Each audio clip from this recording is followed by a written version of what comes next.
और अब खबरें तफसील से।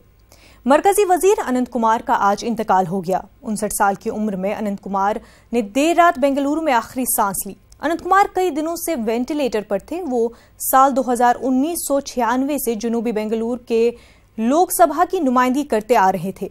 अनंत कुमार मोदी हुकूमत के कदावर लीडरों में से एक थे। पीएम मोदी ने अनंत कुमार की मौत पर अफसोस का इजहार किया है और अफराद खाना, दोस्त और हामियों के साथ इजहार ताज़ियत किया है।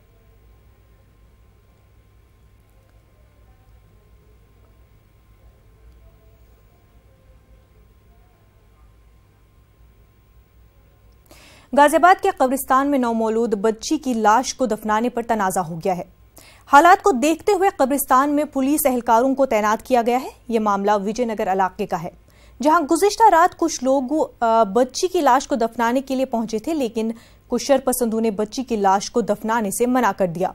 इसके बाद हालात कशीदा हो गए। बच्ची के घर वालों का कहना है कि कब्रिस्तान की जगह पर पार्क बनाने की बात को लेकर लाश को दफनाने से इनकार कर दिया गया। मुतासरा खानदान अब मजिस्ट्रेट से मिलने की बात कर रहा है।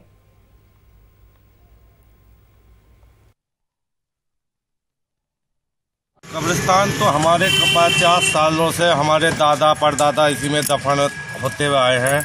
अब कुछ जो गुंडा तत्व लोग जो हैं वहाँ जो बस्ती में है, वो दफीने को रोकते हैं, जबरदस्ती जो है पार्क बनाने की बात करते हैं। पुलिस प्रशासन भी आ गया। पुलिस प्रशासन ने हमें समझाया कि भाई तुम झगड़ा हो सकता है, तुम जो कहीं और दफना। आपने उनकी बात मानी? उनकी प्रशासन की हमने बात मानी। जो हम सिटी मजिस्ट्रेट साहब से भी मिलेंगे और उनसे भी बात करेंगे इस बारे में।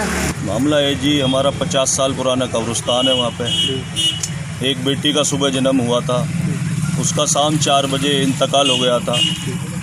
तो हम उसे लेके गए कब्रिस्तान में।